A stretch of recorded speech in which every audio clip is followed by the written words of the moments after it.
Hold on.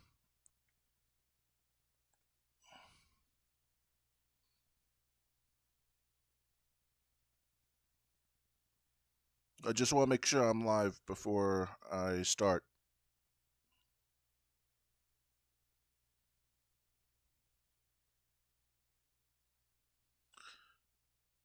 Okay. Yeah. So, welcome everyone. This is James, and it's time for Let's Discuss Gaming Live, August 23rd, 2026. This is tonight is special because I'm not going over 8 stories, I'm going over 10 stories. Uh, there's a couple things, stories I wanted to cover that I did not. There's a couple stories I wanted to cover, um, but it already but one was based on an interview that happened in the beginning of the month, and I wanted to cover what was in that. I wanted to cover it, but I didn't know about the subject matter of that interview until today. So that's why I'm covering it now when it's something I would have normally left out. Um, Also about the PlayStation, more to do with PlayStation story, um, but I'll get to that later. But I say, let's start the stories tonight, and let's find out what's been going on in the world of video games. Time for the first story. I'm gonna this I'm gonna start with the original article first, and then I'm gonna go with the update. The alleged GTA 6 leaker has continued releasing gameplay footage despite Takes-Two efforts to identify those responsible through subpoenas issued to Microsoft and Discord. On August 22nd, the CyberLeak persona released 2 additional videos. One features more supercar gameplay and an armed robbery, while the other appears to show gameplay set inside a strip club. The strip club footage also appears to taunt Rockstar and Take-Two by including a brief portion of a cutscene in which a character says they need to take a leak. It is the second apparent cutscene to emerge from this week's leaks, raising concerns that whoever is behind the releases may have access to a playable build of GTA 6 and could potentially reveal major story spoilers. The 2 videos bring the total number of GTA 6 gameplay leaks attributed to CyberLeak this week to 8 at the time of the original report. Like the previous footage, they promote the CyberLeak meme coin as part of what has widely been described as a cryptocurrency scheme. The escalating leaks come as Take-Two continues its legal efforts to track down the source. On August 20th, the company filed DMCA subpoenas in federal court seeking information from Microsoft and Discord. The requests seek identifying information connected to users who were members of several Discord servers, including one associated with Australian GTA content creator Matthew Matt Judge, better known online as Dark Viper AU. Judge has denied any involvement in the leaks. Take-Two also sent GitHub a DMCA takedown notice on August 19th over the distribution of the leaked material. The company demanded that the repository containing the allegedly stolen content be disabled. The subpoenas are also seeking information that could help identify the individuals or entities connected to the CyberLeak persona, including records related to Microsoft's internal investigation into the account. The United States District Court for the Southern District of New York granted Microsoft subpoena on August 21st. Xbox Chief Technical Officer Scott Van Vliet addressed the situation on social media, stating that Microsoft is working with Take-Two and Rockstar to help protect their creative works and intellectual property. Discord also confirmed to Variety that it receives DMCA-related subpoenas and reviews and complies with valid legal requests as part of its normal procedures. Neither Rockstar Games nor Take-Two has publicly commented on the latest developments. IGN has requested comment from both companies. According to Bloomberg, Rockstar still does not know exactly how the leaks occurred or who is responsible. The company reportedly has no plans to change next week's major Netflix presentation, even though there is reportedly significant frustration internally over the continuing leaks. Netflix has continued promoting Grand Theft Auto 6, An Extended Look, which is scheduled to premiere on August 27th. The presentation will reportedly be exclusive to Netflix for 6 hours before becoming available on other platforms, including YouTube. Grand Theft Auto 6 is currently scheduled to launch on PlayStation 5 and Xbox Series on November 19th, 2026. Now, there's an update.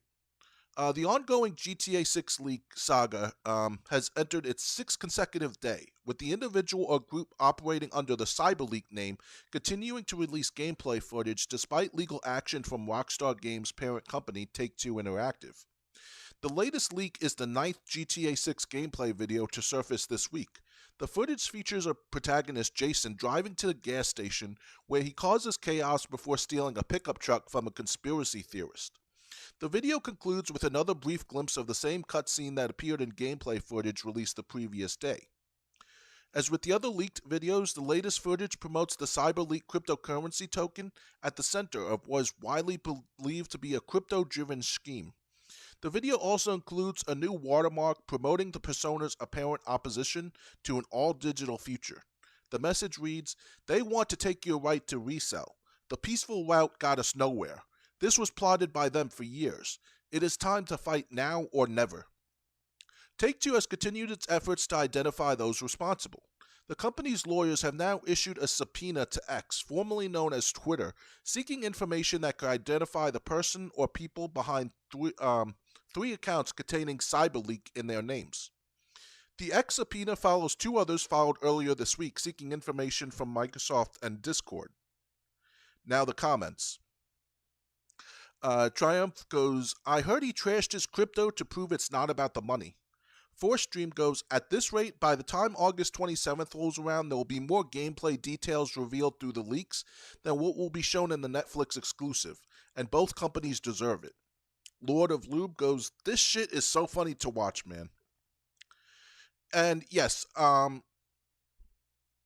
don't understand. I mean, all Rockstar and Take-Two has said about this game so far is that it takes place in Vice City, and you'll have like a Bonnie and Clyde as protagonists, a Bonnie and Clyde team as protagonists.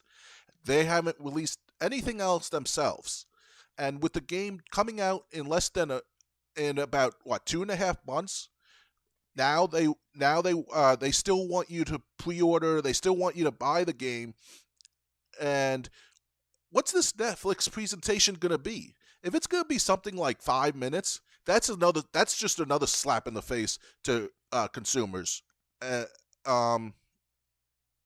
So I'm hoping that if you're doing this on Netflix, you got something like 30 minutes planned. Maybe the developers of the game, maybe even if it's not all gameplay footage for 30 minutes, it's a like interview with the developers also. I hope it's something that's actually even worth being on Netflix. But yeah, and another thing, they haven't shown much gameplay themselves. They haven't chosen to show much gameplay. Usually, when game companies don't show gameplay of a game that they have coming out, there's something to hide there. If they had like a couple of trailers, I'm not saying they had to have like 9 different trailers, but they have a couple trailers and they had like gameplay footage in them, even just a little bit. People would probably be fine.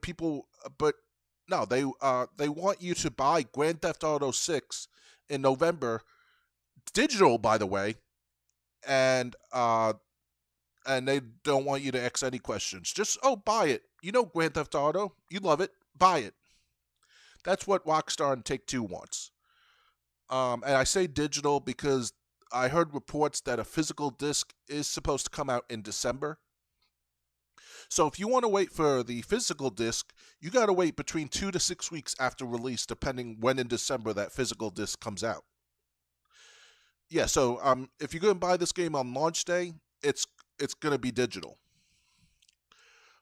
So I'm not. I have no. I have no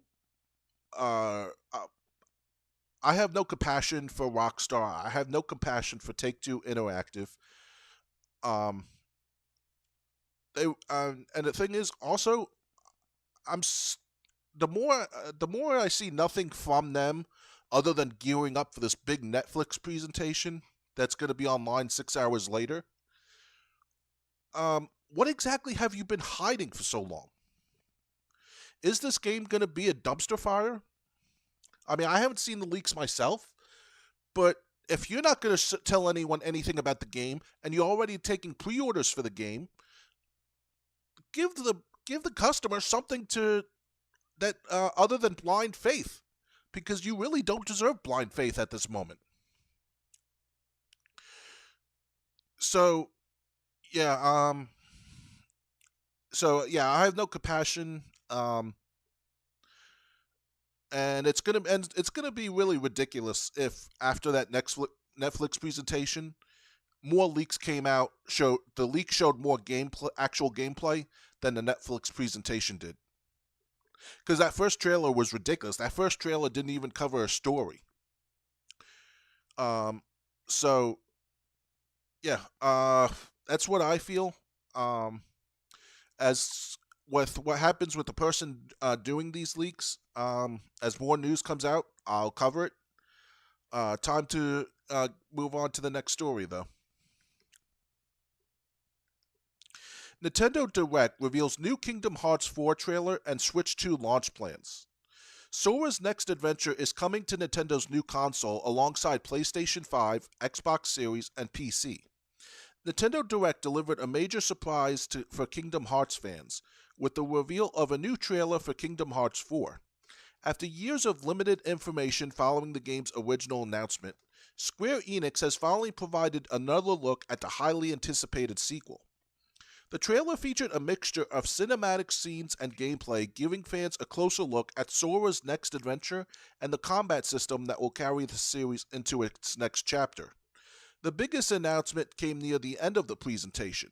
Kingdom Hearts 4 will be available on Nintendo Switch 2 at launch. Okay, just checking the volume. That means Switch 2 owners will be able to experience the latest mainline Kingdom Hearts game alongside players on other platforms. The announcement also marks a significant change from previous Kingdom Hearts releases on Nintendo hardware, which were primarily made available through collections and cloud versions. The Lost Master Arc begins. Square Enix originally announced Kingdom Hearts 4 in 2022 during the franchise's 20th anniversary celebration. The game will serve as the beginning of a new storyline known as the Lost Master Arc. Sora, Donald, and Goofy will return for another adventure, although Square Enix continues to keep many of the game's story details under wraps. The latest trailer provides glimpses of new locations and characters while leaving plenty of unanswered questions for fans to investigate. As is typical for the series, the footage offers enough information to generate speculation without revealing the larger story. Kingdom Hearts 4 is currently planned for PlayStation 5, Xbox Series, Nintendo Switch 2, and PC through Steam and the Epic Games Store. New gameplay and combat. The newly revealed gameplay footage showcases Sora battling enemies across several environments using the series' familiar combination of physical attacks, magic, and flashy abilities. Sora can be seen chaining together attacks both on the ground and in the air, while the presentation highlights the game's detailed visual effects and updated character models. The combat also appears to build upon the systems introduced in its previous entries, with more fluid movement and transitions between different attacks. While the trailer does not reveal every new mechanic, it suggests that Square Enix is looking to expand the established Kingdom Hearts formula rather than simply reproduce what came before. The footage also provides brief looks at locations and characters that have yet to be fully explained, leaving fans with plenty to speculate about while they wait for additional information. A long-awaited Nintendo release. The Switch 2 announcement represents another important step for Kingdom Hearts on Nintendo hardware. Previous entries and collections eventually made their way to Switch, although several were offered through cloud-based versions. With Kingdom Hearts 4, Square Enix is bringing the next mainline installment to Nintendo's latest system as part of its launch lineup. The game will also be available across PlayStation, Xbox, and PC, ensuring that players outside the Nintendo ecosystem will have multiple ways to experience Sora's next chapter. The wait continues. Despite the new trailer and Switch 2 announcement, Square Enix has not revealed a specific release date for Kingdom Hearts 4. That means fans still have plenty of questions surrounding when the game will finally arrive. However, the the latest presentation provides the most substantial look at the sequel in years and confirms that Nintendo players will be part of the game's launch. With the Lost Master arc set to begin, Sora, Donald, and Goofy are preparing for another journey filled with new worlds, mysteries, and familiar Kingdom Hearts gameplay. After years of waiting, fans finally have another substantial glimpse of Kingdom Hearts 4. Now, the question is, how much longer they'll have to wait before they can actually play it? Before I give my thoughts on this, I'm going to play the trailer and then I'll talk about what I think about Kingdom Hearts 4 afterwards.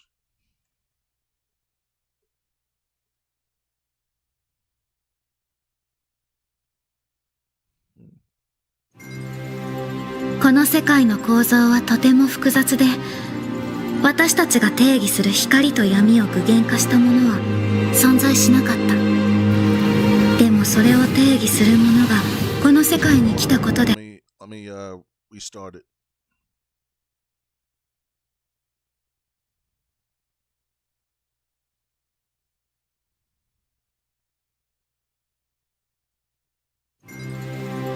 この世界の構造はとても複雑で、私たちが定義する光と闇を具現化したものは存在しなかった。でもそれを定義するものがこの世界に来たことで、この世界にも私たちの定義する闇が現れた。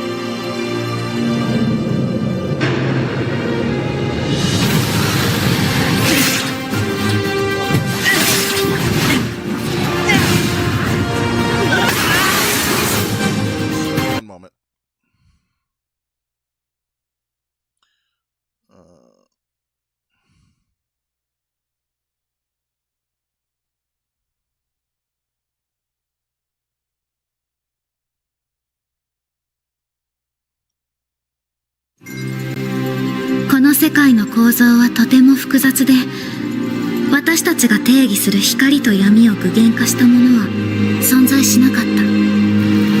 でもそれを定義するものがこの世界に来たことで、この世界にも私たちの定義する闇が現れた。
Yeah, so the trailer looks great. It looks like what I would expect from another Kingdom Hearts game. Unfortunately, I haven't played that much of Kingdom Hearts. Um, the first one I kind of gave up too easily on, I'll admit, because of the fetch quest in the beginning. And I played, I think it was a PSP game.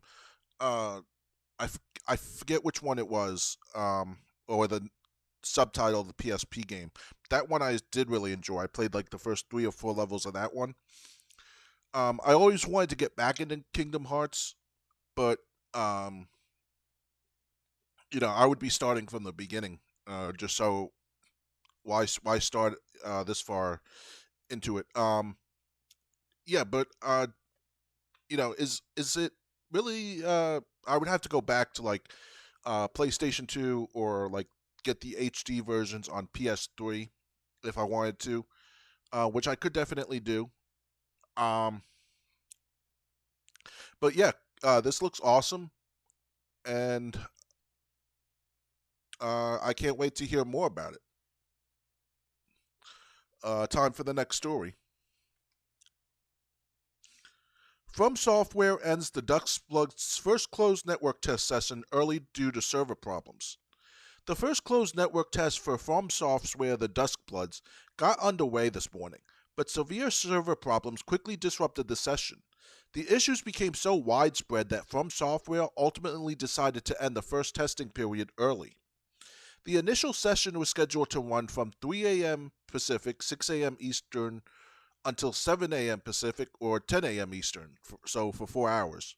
However, many participants reported being unable to get past the main menu and connect to the game's servers. With the problems continuing, From Software chose to cancel the remainder of the session while it works to address the server issues. The developer apologized to players and said it would provide additional information about upcoming test sessions. In a statement posted to social media, From Software said, "We sincerely apologize for the inconvenience caused to everyone due to the game server issues during the first The Duskbloods network test. We are truly sorry for this disruption while you were eagerly waiting, but we must regrettably conclude today's network test at this time. We will continue working on server improvements and we will provide further updates regarding future sessions." The closed network test was scheduled to take place tonight at 7 p.m. Pacific, 10 p.m. Eastern, followed by additional sessions on the 22nd and 23rd at various times. It remains unclear whether the server problems will result in changes to those testing periods. The Duskbloods is a multiplayer P vs. P vs. E action game developed by From Software exclusively for Nintendo Switch 2. The network test is intended to give the studio an opportunity to evaluate the game's online infrastructure and gather feedback ahead of release.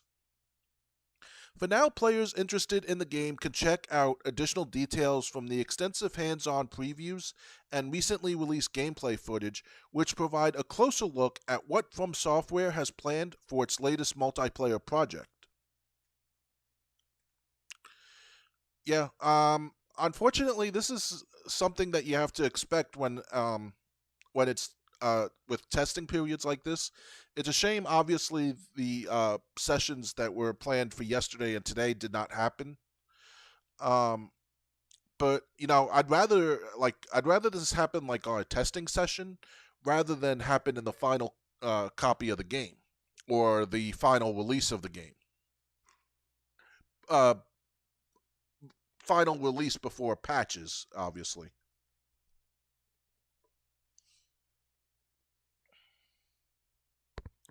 So yeah, it sucks that this happened.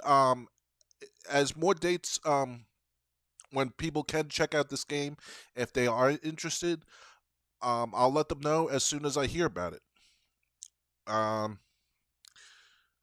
Nothing else really to say about that one. So time to move on to the next one.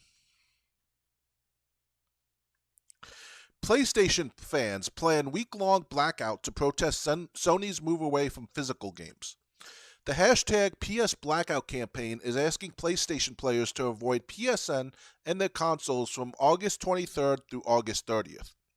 Sony's reported plans to end physical game production by 2028 are facing growing criticism from players who believe physical media remains important for ownership and game preservation. In response, Does It Play, a community focused on video game preservation, has announced a one-week PlayStation boycott. The campaign, dubbed hashtag PS Blackout, runs from August 23rd through August 30th and encourages players to either turn off their PlayStation consoles or log out of PlayStation Network during the week. The group is also asking participants to avoid making purchases across Sony's platforms. According to the campaign's announcement, the message is simple: no logins, no play sessions, no purchases on any of Sony's platforms.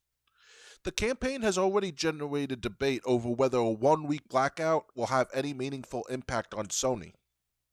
Will a one-week boycott make a difference? One of the bigger criticisms surrounding hashtag PS Blackout is its limited duration. The final week of August is not typically one of the busiest periods on the PlayStation calendar, and Gamescom is also taking place during the same period. Some critics therefore argue that Sony may not see a significant enough financial impact to reconsider its plans.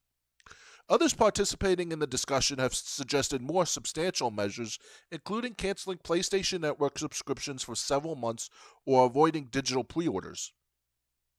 The argument is that a temporary blackout with a predetermined end date gives Sony an opportunity to simply wait for the protest to finish. One commenter questioned why the protest was limited to a single week, arguing that a much longer boycott would send a stronger message. Another suggested that players who are serious about opposing Sony's plans should consider moving to PC or Xbox. Uh, PC if you can afford it. Xbox, I mean, they haven't announced that they're going fully digital yet. But like I said before, I think Microsoft and Nintendo are going to follow suit sooner or later. Some users have proposed a different strategy altogether: continue playing games they already own while refusing to purchase new digital releases. Under that approach, consumers would continue supporting physical games wherever possible and demonstrate their preference through their purchasing decisions. The growing fight over digital ownership. The hashtag PS Blackout campaign comes as the broader video game industry continues moving toward digital distribution. Digital storefronts have become the dominant method of purchasing games on many platforms, while services such as Steam, Epic Game Store, and PC Game Pass have made digital access increasingly convenient. However, digital purchases often come with important differences compared with physical games. Purchasing a digital game does not necessarily provide the same form of ownership as buying a physical copy. In many cases, players are purchasing a license to access the software rather than receiving an independently usable copy that can be preserved indefinitely. Steam even added language to its checkout process in 2024, clarifying that customers are purchasing a license rather than outright ownership of the game. GOG has taken a different approach, emphasizing DRM-free purchases and downloadable offline installers that the company says cannot be taken away from users. For preservation advocates, the distinction is particularly important. Physical games can potentially be resold, collected, and preserved independently of a company's digital storefront, although modern physical releases can also depend on downloads, patches, or online services. Sony isn't the only company facing backlash. The debate over physical media has become part of a broader discussion throughout the gaming industry. Some consumers argue that publishers should continue offering physical copies because they provide players with greater control over their purchases. Others believe the convenience and lower distribution costs of digital releases make the industry's transition inevitable. Sony appears to be responding to the increasing popularity of digital purchases, with the company continuing to move toward a greater emphasis on digital distribution. That leaves consumers with one of the most direct forms of influence available to them: their spending habits. Players who want physical games to remain available can continue purchasing disc-based releases from retailers rather than choosing digital versions whenever both options exist. Whether hashtag PS Blackout comes as a significant movement or simply a short-lived protest remains to be seen. However, the campaign highlights a growing concern among gamers. If consumers want physical games to survive, how far are they willing to go to prove it? Here's what some players are saying. LQ465OM says, "A week? Is this a joke? How about 6 months, a year, or even multiple?" Ohio_Buckeye goes, "And they hope to accomplish what exactly? If they were serious, switch to PC or Xbox." Bill001G goes, "I am sure Sony is so scared. A bunch of users decide they are going to not use something they pay a monthly fee for, but still pay the monthly fee." Chaos215 Bartug says, "Wouldn't it be more effective to tell people to keep playing the games they paid for, but only buy new games on disc?" The debate ultimately comes down to a simple question: will gamers merely complain about the disappearance of physical games, or will they change how they spend their money to keep physical releases alive? Yes, a week is not long enough. A week is not long enough to make Sony listen. There is one way that you can make them listen, and I'll explain what that is in a minute.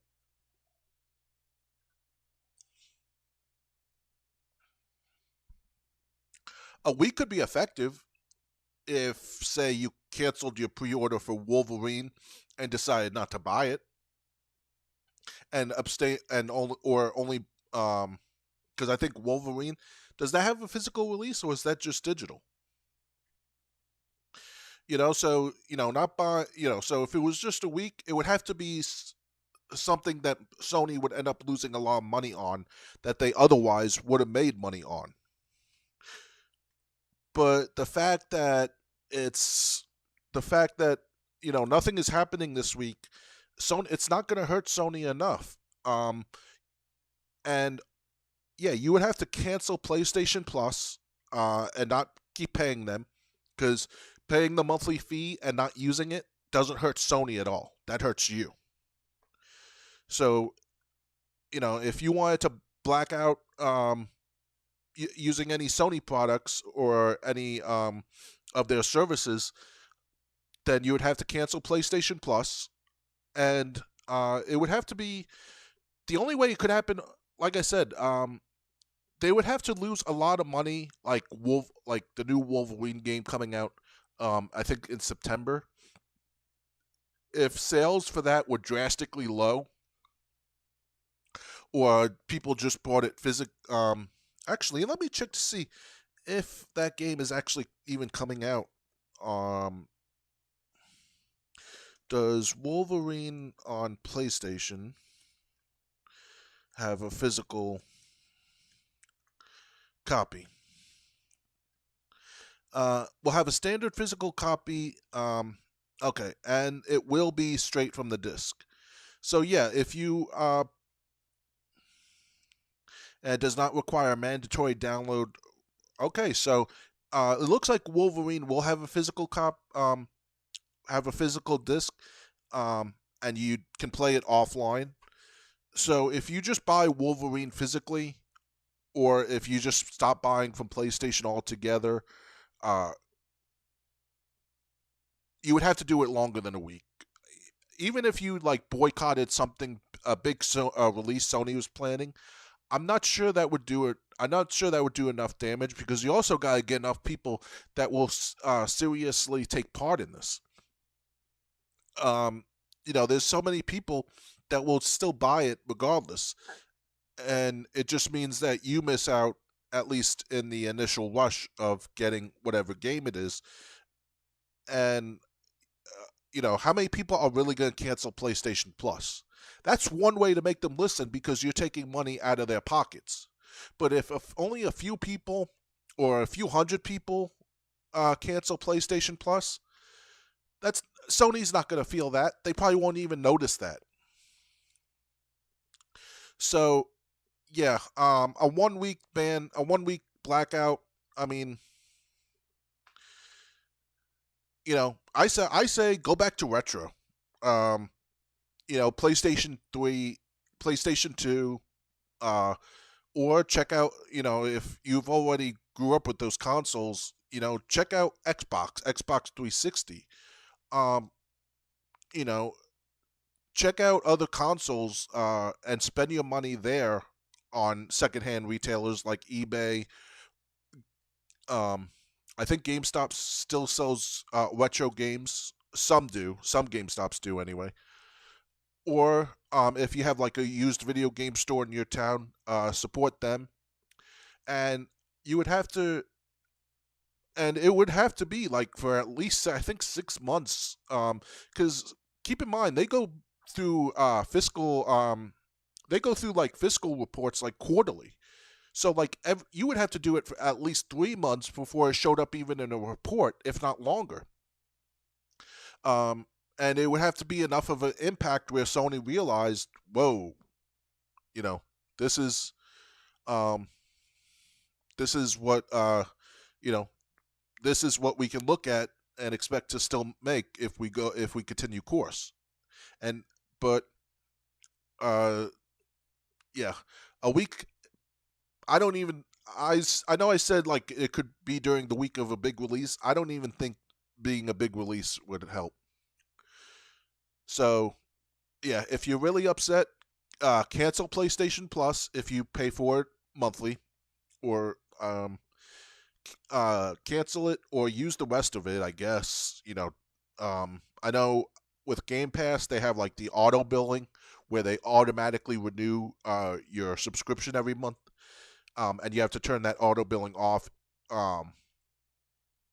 So yeah, PlayStation Plus, use up what's left of your subscription, but make sure you're not on auto renewal.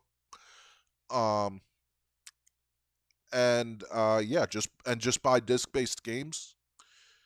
And you would have to wait until Sony came out and said they were wrong. But I don't think enough people are going to do that before people give up and say, okay, Sony wins. Time for the next one. Bethesda artist says something has changed under Microsoft as layoffs become an annual concern. The Bethesda Game Studios Union continues pushing for greater job security and labor protections across the games industry. The communications workers of otherwise known as CWA, and Bethesda Game Studios 1BGS Union recently joined workers and supporters across the United States and Canada for the Save Our Devs rally. The demonstrations, which were also streamed online, aim to protest widespread layoffs in the games industry and call for stronger labor protections and first contracts at Microsoft's gaming studios. Speaking with Kotaku, Bethesda artist Alex Ingen described how he believes the work environment has changed since Microsoft acquired Bethesda's parent company, ZeniMax Media. Since we've been under Microsoft, it feels like something has changed, Ingen said. We didn't have layoffs before, and now all of a sudden, we have yearly layoffs. Ingen explained that repeated layoffs can have consequences beyond simply reducing a studio's workforce. When experienced employees leave, teams can lose valuable institutional knowledge, forcing remaining developers to rediscover processes and solutions that had already been established. He provided hold on. The comments came at a broader period of upheaval within Microsoft's gaming division. Former Xbox chief Phil Spencer previously emphasized the importance of nurturing and protecting creative teams that want to go take risks, while Microsoft's acquisition of Activision Blizzard was followed by approximately 1,900 job cuts across the company less than 2 years later. Current Xbox leadership has similarly emphasized ambitious growth. Xbox chief Asher Sharma has spoken about the company's goal of reaching more than 1 billion players each day. At the same time, Xbox announced a major organizational reset that resulted in approximately 3,200 job cuts. For workers, the combination of increasingly ambitious expectations and repeated layoffs creates an increasingly difficult situation. Developers are being asked to create successful games capable of reaching enormous audiences, while at the same time experiencing continued uncertainty about whether their own positions will remain secure. The Bethesda Union and the CWA are continuing to advocate for greater job security and collective bargaining rights as the broader games industry continues to deal with layoffs. Top comments, June's Ghost goes, I believe it's literally the difference between profit-based publishing and growth-based publishing. It used to be fine to make just enough money to keep the company afloat. Now you have to make enough to show continual growth. Companies like Microsoft are all about making money, not games, no matter how much they tell you the games or developers are important to them. Joe Blow says, maybe make games people want to play and will pay for. Just a suggestion. Crondon goes, not really something individual developers can change.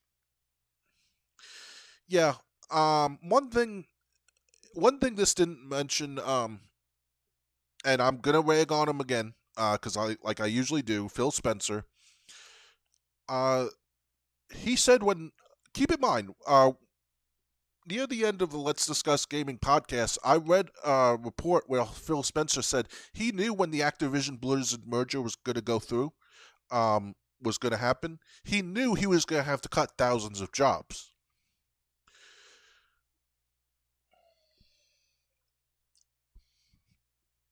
And also, I think just buying studios and not really doing anything with these IPs other than just having first crack at them, but like having a timed exclusive, and a timed exclusive would be like 4 months. Remember, games like Indiana Jones and the Great Circle came to Sony 4 months after it was released on Xbox.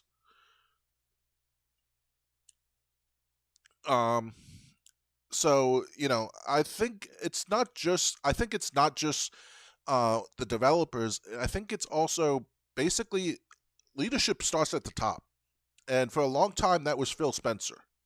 And for about as long as I was doing the Let's Discuss Gaming podcast with Dr. Games 101, I was calling Phil Spencer out for bad decision after bad decision after bad decision.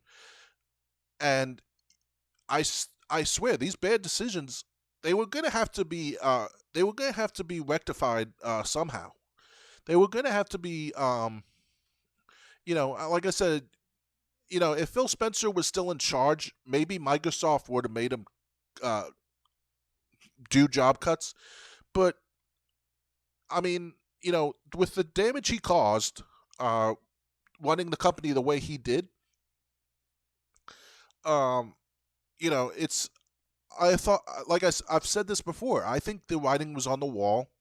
I think this was going to happen. It was not just a case of when it would happen. It was just a case of when it would happen, not if it would happen. Because Microsoft lost a lot of money. Um, with bad decisions like bringing games that were less than a year old to PlayStation. They wanted to put Halo and Gears of War on PlayStation, and Asha Sharma said, no, we're keeping those Xbox exclusive. God forbid Xbox should have any exclusives. So, yeah, I mean, I think it all starts at the top, is basically what I'm trying to say. It all starts with the leadership, and when you got someone not there's other things you can get on Phil Spencer for. Publicly saying that Xbox lost the console war. You can say, so it's. I don't. I think it's just was bad leadership, bad choices, and unfortunately, it's the developers that didn't have any say in those choices, or the artists, or the programmers, or whatever job title that those people held at the bottom that get released instead of the guy making the choices. I mean, at least Phil Spencer is no longer messing things up. Xbox future looks a lot brighter under Asha Sharma's leadership. So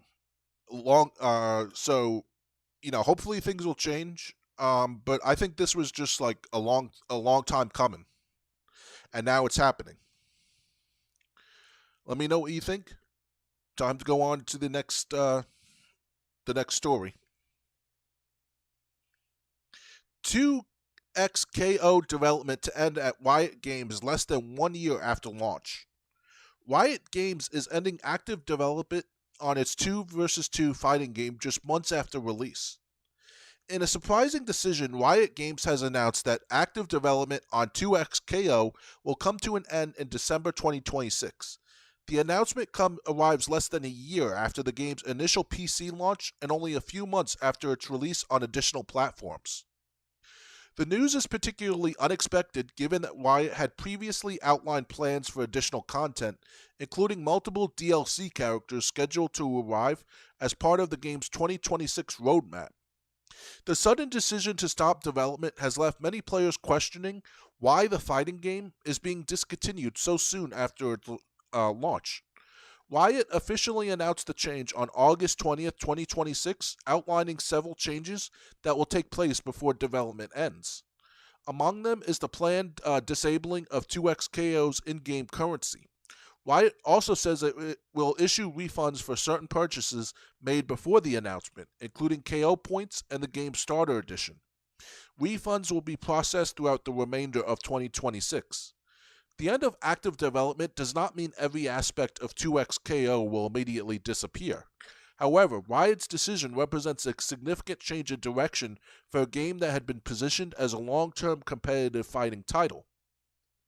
For players who invested money and time into 2XKO, the announcement is especially disappointing given how recently the game launched and how much additional content had previously been planned. Riot is expected to provide additional details about the game's final months and what players can expect as December approaches. Was this a live service fighting game? That's what it sounds like. Unfortunately, it's it sucks that it came to this. Yeah.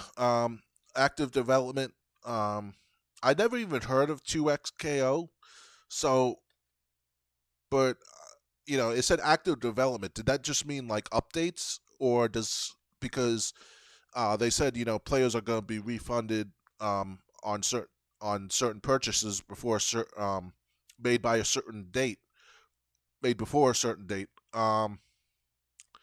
Yeah, and unfortunately, um, I've never even heard of this game before tonight, so there's really not much I can say. But it just goes to show that live service, even a live service fighting game, which there aren't that many. You see live service shooters, you can probably name a dozen without too much trouble. But a live service fighting game, if it was live service, which I'm assuming it was, um, yeah, it just sucks that this happened. But it just goes to show you that um, these kinds of titles are risky. I'm surprised they're throwing in the towel after less than a year. Excuse me. Um, but it turns out that's what's happening. So yeah. All that has to happen is 2x Riot Games about getting players situated and um, getting their refunds that they'll get um, within the throughout the remainder of the year. Time to move on to the next story. The First Descendant Season 4 Episode 1 adds new storyline, Mega Dungeon and Descendant Raven. Season 4 Episode 1 is now available, bringing a major story chapter and a new descendant to Nexon's multiplayer shooter. Nexon has launched Season 4 Episode 1 for The First Descendant, delivering a substantial collection of new content as the development team continues to expand the multiplayer title. The latest season centers on a major turning point in the game story, bringing the Descendants into their final confrontation with Karel, the longtime enemy who has commanded Qlipoth's Legion of Darkness.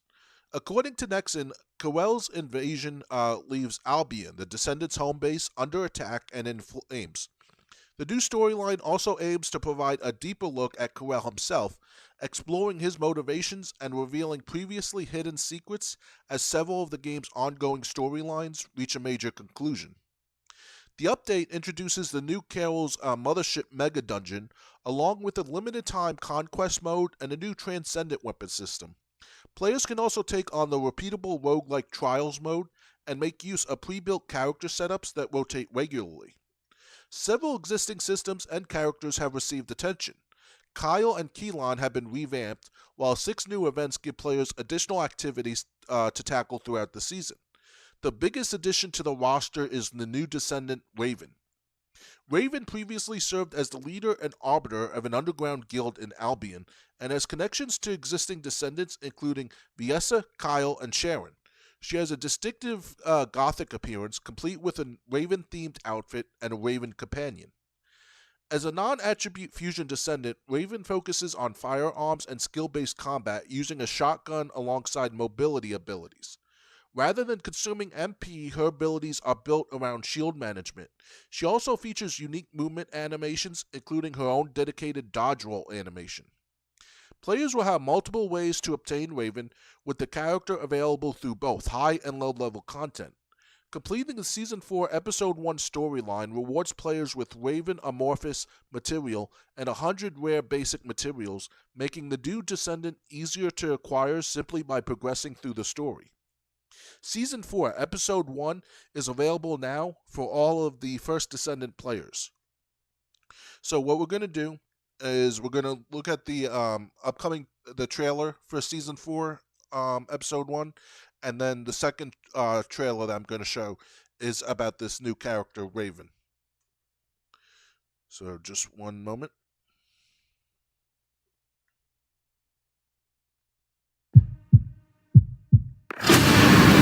Descendant, report to HQ immediately.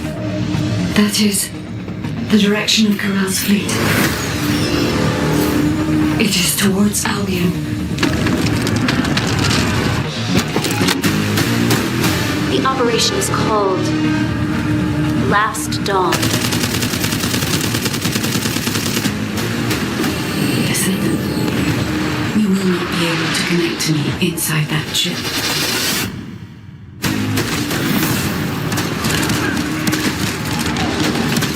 It seems that Egress will not escape this catastrophe.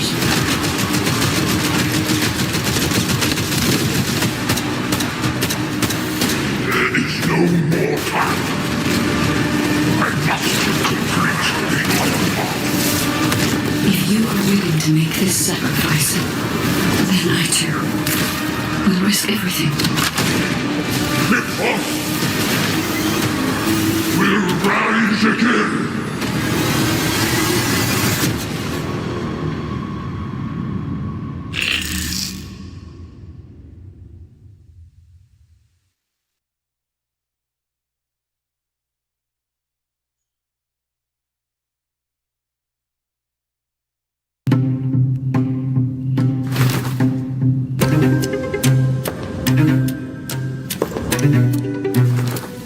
Let's fly.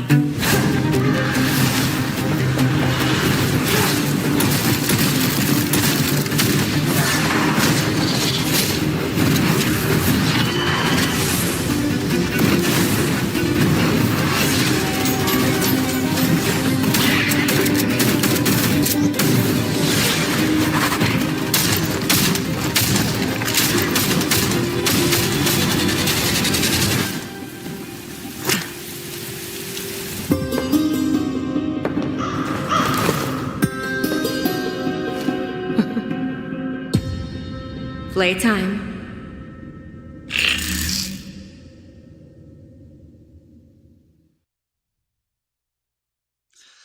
Yeah, so I've never heard of this game. This game does look awesome. For people who are especially fans of shooters. Um, this new season 4 did start a few days ago, 3 days ago to be exact. So yeah, I do have to say this game looks interesting. I'm gonna look into more. I don't know. My laptop would probably not be able to run it. And I doubt it's. I doubt have any consoles that probably I could play this game if it is on console. As a matter of fact, I should just look that up right now while I'm online. In case anyone else had the same questions. The first Descendant. Let's see platforms. It's available on PC via Steam, PlayStation 5, and Xbox Series X and S. Support was discontinued over a year ago. Support for PlayStation 4 and Xbox One. So if you do want to play this, you would have to play it on Steam, PS5, or Xbox Series. It all if you're going to get it on PC, make sure your laptop or your PC can handle it. I'm pretty sure my laptop probably would not be able to.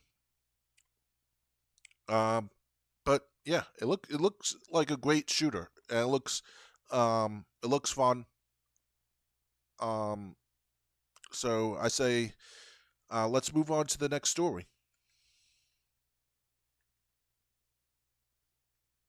Sonic the Hedgehog headlines Fortnite's Override season. The Blue Blur is bringing classic Sonic elements to Epic Games Battle Royale.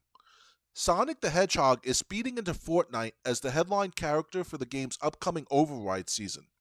The collaboration is part of Sonic's 35th anniversary celebrations and will allow players to take on the role of the iconic Sega mascot. Players who purchase the Battle Pass will be able to unlock Sonic along with the Tails sidekick. The crossover will introduce several Sonic-themed items and gameplay elements, including the Tails sprite, rings, and Sonic power sneakers. The sneakers allow players to use Sonic's signature spin dash ability as they take on opponents and battle Dr. Eggman.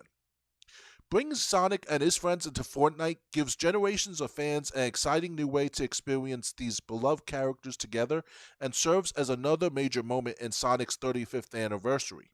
Takushi Ibuka, Sonic Creative Officer at Sega of America, told Variety. Beyond the Sonic collaboration, the Override season will incorporate mechanics inspired by classic video games. Players can expect features such as cheat codes and 1-up tokens, adding another retro gaming twist to the Fortnite experience. With Sonic at the center of the new season, Override looks set to combine the fast-paced gameplay of Fortnite with some of the most recognizable elements from Sega's long-running platforming franchise. There's something I have to ask. Do you think we're gonna see Mario or the Mario characters eventually in Fortnite? Um, if it's happening to Sonic, um, I don't think Mario characters are in there or like skins or anything. No, Fortnite does not include Mario or any other Nintendo characters. Um, Epic Games said they would love to, but a crossover has not happened. Doesn't Nintendo own the rights to Sonic and Sega? Well, Sega just stopped consoles. Not like that, a business. But anyway, uh, it's cool that Sonic and Tails are going to be in this. I'm surprised they didn't mention Shadow, because Shadow, in the first game where you got to play a Shadow the Hedgehog, he already started off with a gun. So I figured Shadow would be a perfect addition for Fortnite. I wonder if this is going to continue. If it's because it's right now, it sounds like it's just Sonic and Tails. And you get like Sonic's sneakers that let you do a spin dash. I'm wondering if there's going to be levels based on Sonic the Hedgehog games. I wonder if there's if like maybe that down the road they'll add Dr. Robotnik. I'm not calling him Eggman. I'm calling him Dr. Robotnik. I wonder if he'll have like different or at least one of his contraptions that you can play as in battle royale modes. That would be pretty cool to see. So yeah, even though I don't play Fortnite, this does sound cool. As for levels, I'm just spitballing ideas here.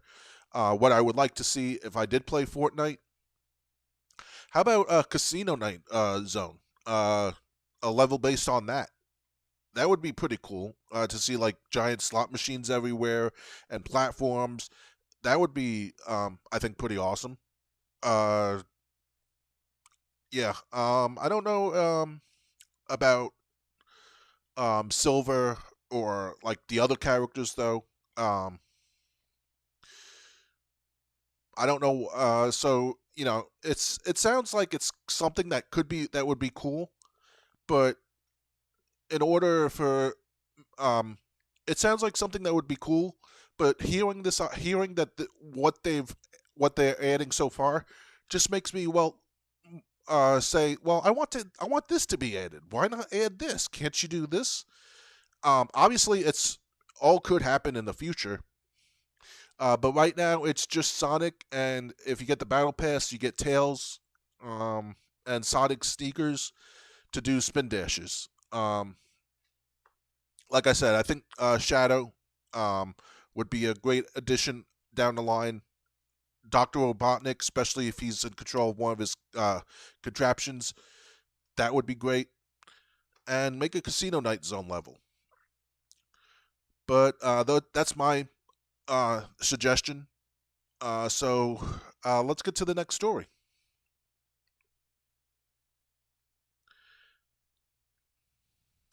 Resident Evil director Zach Kreger wants to make the movie he always wanted to see. The filmmaker discusses bringing the survival horror series video game roots to the big screen.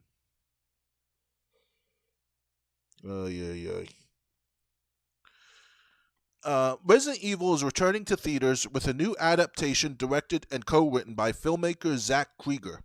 Set during the chaotic viral outbreak in Raccoon City, the 2026 film takes a different approach to the franchise by focusing on an ordinary person caught in the middle of disaster rather than relying on one of the series' established heroes. The movie follows Brian, played by Austin Abrams, a medical courier who becomes trapped in the outbreak while attempting to deliver critical supplies. Kreger hopes the film captures the tension and atmosphere that fans associate with the classic Resident Evil games.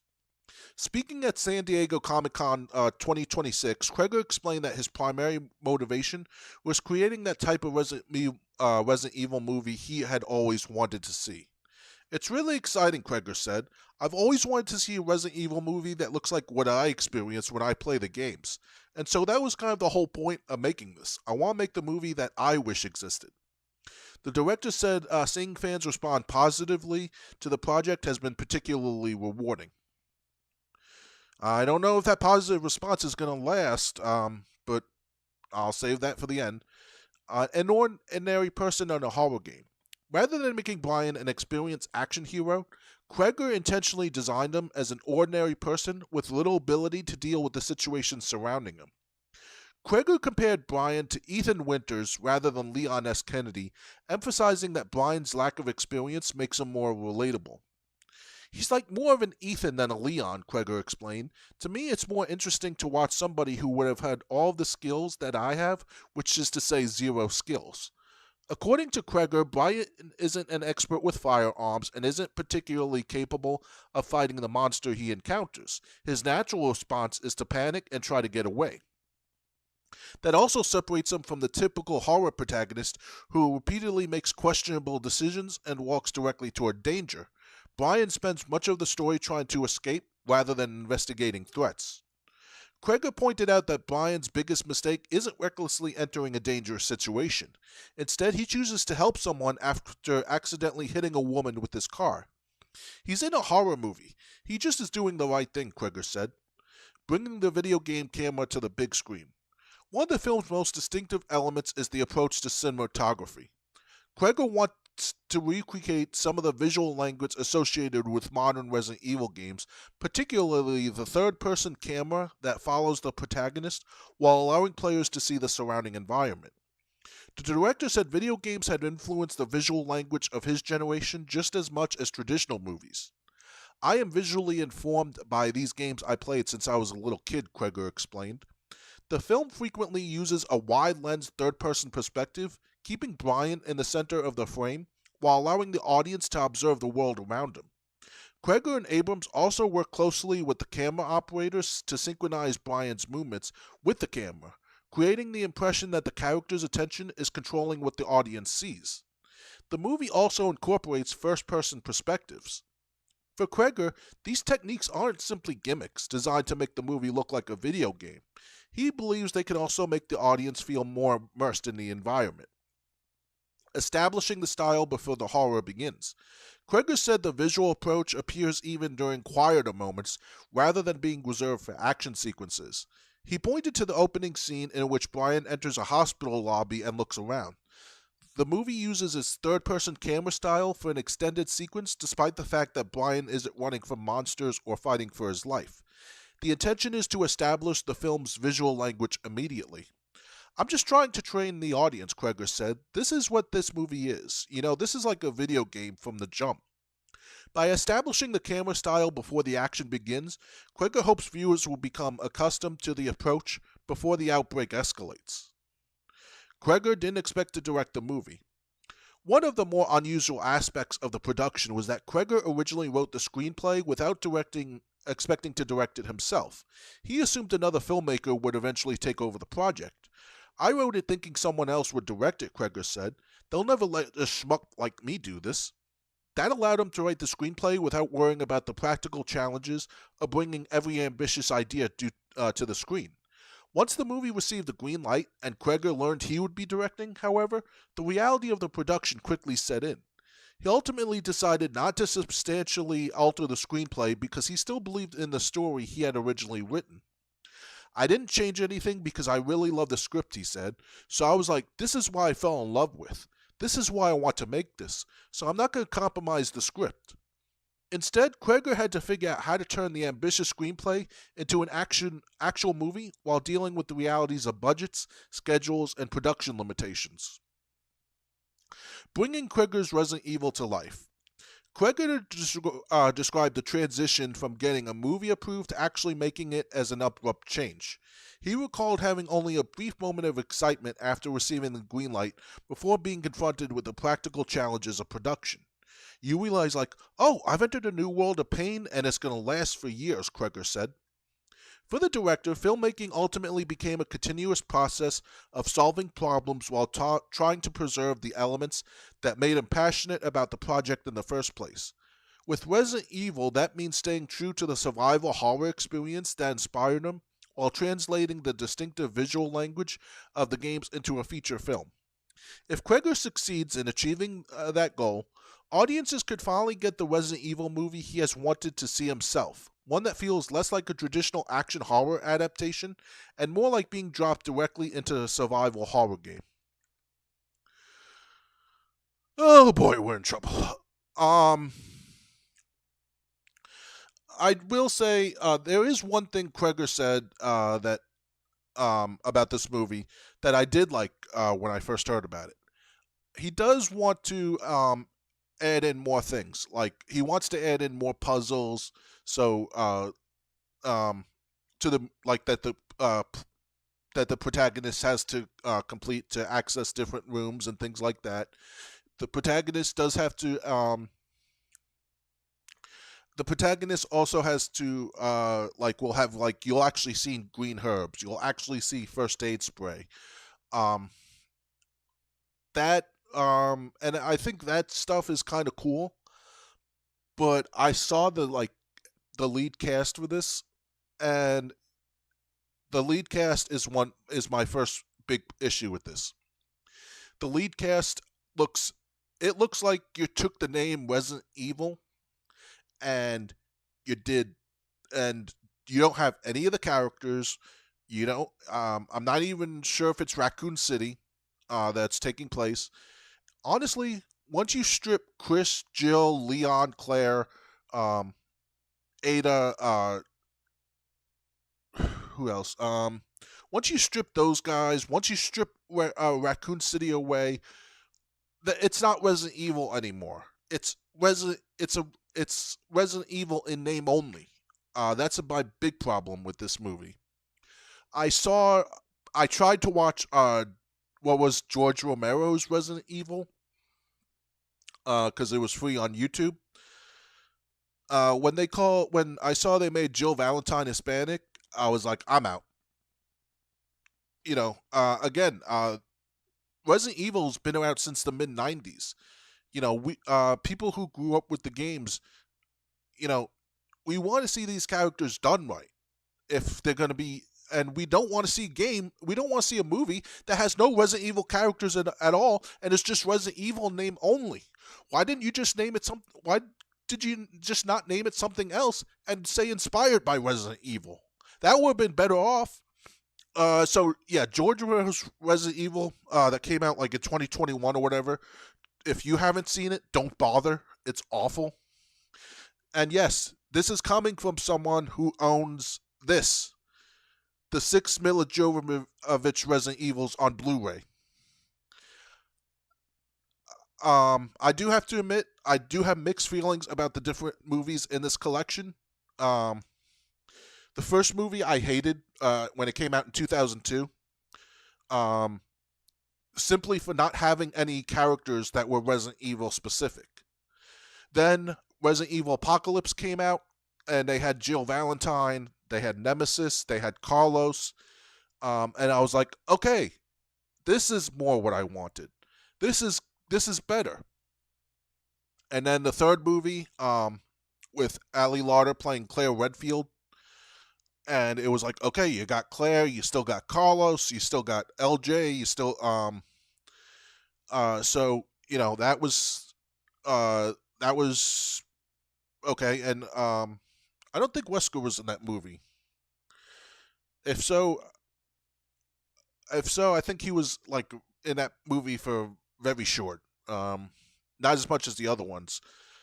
Then the fourth movie, when uh, that basketball star and they had Chris Redfield there. They brought Claire back, although with amnesia. Um, that was I like that. The fifth movie was disappointing. I just didn't like it as much as I like movies 2, 3, 4. And 6 just had a disappointing ending. That's how I feel about the Mila Jovovich Resident Evils. But, seeing a person like have to complete puzzles that you might see in a Resident Evil game, that's not enough to get rid of all the characters. I mean, if you wanted to make like an Ethan Winters story, you should have at least gotten Ethan the rights to Ethan's character and his wife, and if you wanted to bring his daughter into it, you could have done that too. Although I would have saved that for a sequel. But yeah, this new Resident Evil, we don't need it. I'm sorry. Say what you will about these movies. No one that's tried making a movie based on Resident Evil has done better than those. And I don't think this is going to be better than anything than those either. Because I mean, how much of it is Resident Evil if you really don't have a Chris, a Claire, a Jill, a Leon, Ada, Rebecca, anybody. Even if they use like the second tier characters like Ada or Rebecca or what was the I'm trying to remember. I think it was Rebecca. She was like this the protagonist in Resident Evil 0. Or they could have done something, but no. The fact that there's no names I recognize from any characters' names I recognized in this new movie, it's going to be Resident Evil in name only. That's the way I feel. So yeah, time to move on to the final story for tonight. Madden NFL mods add concussions to the game to highlight football's brain injury problem. A new fan made modification attempts to bring one of football's most serious injuries back into the Madden experience. When a linebacker tackles New York Giants running back Cam Skatebow in Madden NFL, the play usually continues as normal. Even if Skatebow's head hits the ground during the tackle, he gets back up and returns to the action. That is because concussions have largely disappeared from the Madden NFL series, even though the games continue to simulate other injuries such as broken ribs, dislocated shoulders, and ankle problems. A new free modification is attempting to change that. The mod adds symptoms associated with concussions to Madden NFL 26, including blurred vision, sensitivity to light, nausea, headaches, dizziness, tinnitus, and shortness of breath. Players also experience a shaking screen and ringing audio designed to simulate the disorientation that can accompany a head injury. One moment.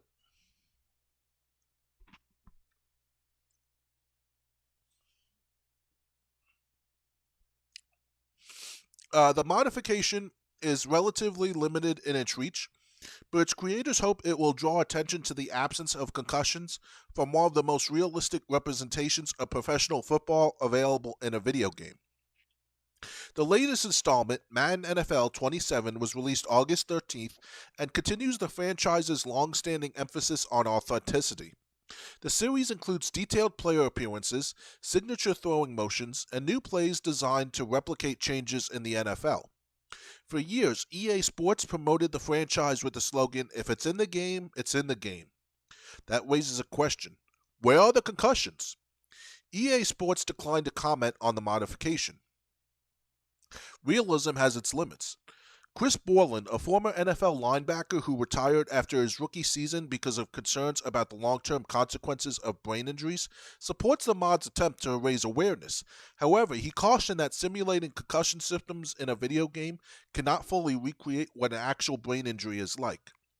It's really realism up to a point, Borland said.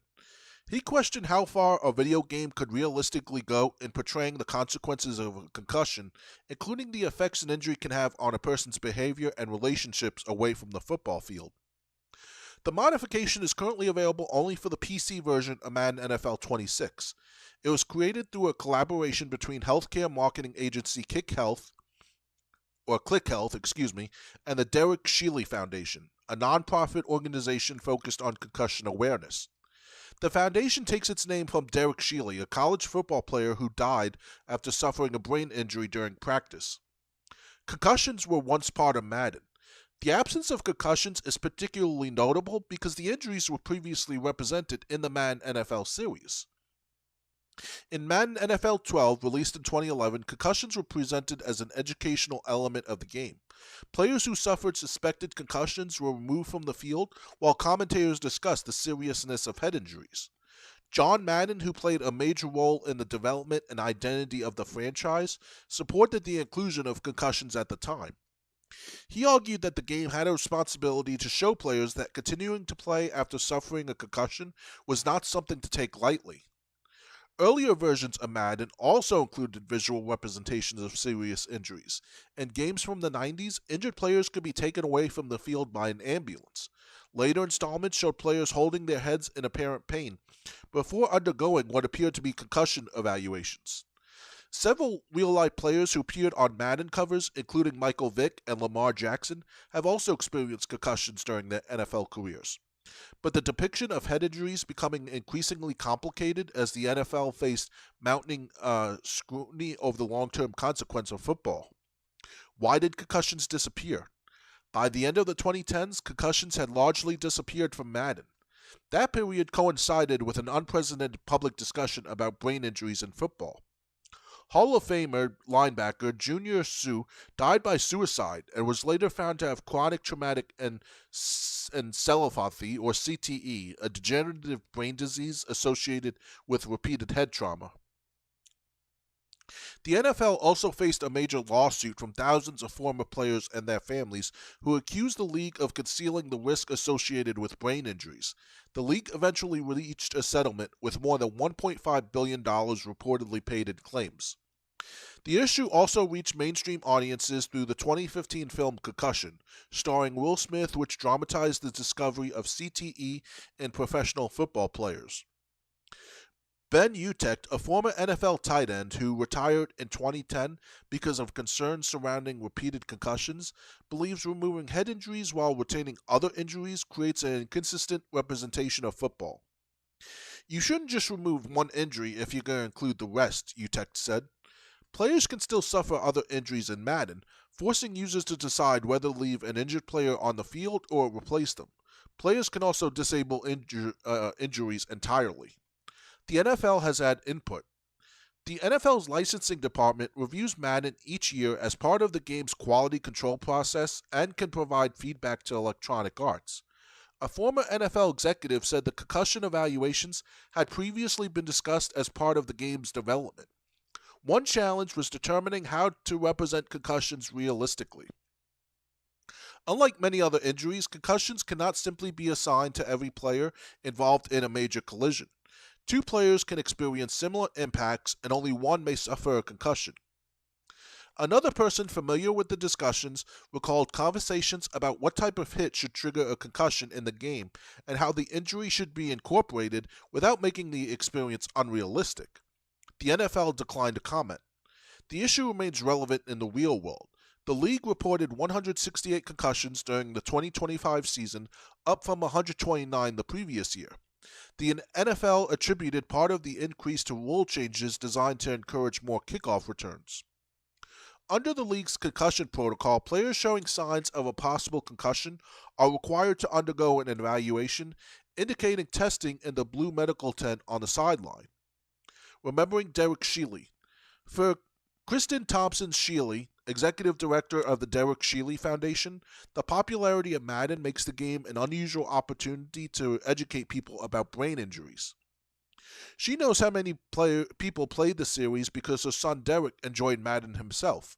This could reach so many people, she said, describing the mod as a way to connect with an audience that might never seek out traditional concussion awareness resources. Derek Shealy was a 22-year-old fullback at Frostburg State University in Maryland, where he suffered a fatal brain injury during football practice in 2011. According to court documents, Shealy complained of a headache during practice after apparently already sustaining a head injury. A coach reportedly criticized him for complaining before he was sent back onto the field for a 7-on-7 drill. Shealy subsequently collided with a defensive back. He returned to the sideline but collapsed several minutes later and never regained consciousness. His family eventually reached a $1.2 million settlement with the NCAA and other defendants, including Frostburg State. As part of the settlement, Frostburg State retired Shealy's number 40 jersey and displayed the number on campus. The Madden NFL concussion modification carries that memorial into the game. After a player's game ends, a banner appears displaying Derek Shealy's number 40 jersey. It serves as a reminder that behind every simulated injury is a very real issue affecting football players at every level, and that some consequences of the sport cannot simply be turned off in a settings menu.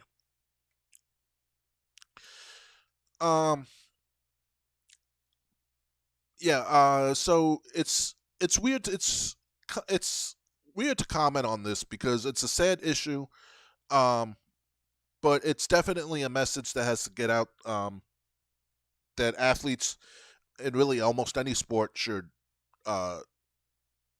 be fully educated on. It's pretty cool that they added this in Madden 26, which is just over a year old. Madden 27 came out about 10 days ago. From now, and it's only in the PC version. I really just don't know what to say because I'm not going to go into how this affects gameplay, or what effects this should have on gameplay, because that's really not the point. The point is about concussion awareness.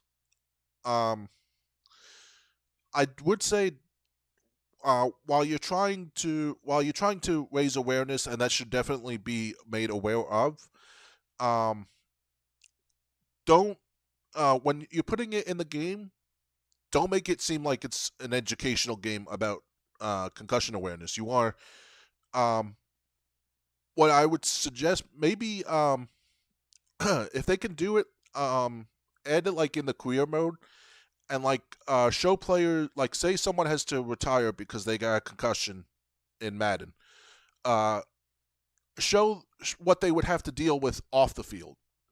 Don't have their career end right away, but show them having to retire, and I guess, and in a fun way, show what people would have to deal with. I think that would reach more people. What that player would have to deal with if they had a concussion and had to retire due to concussions.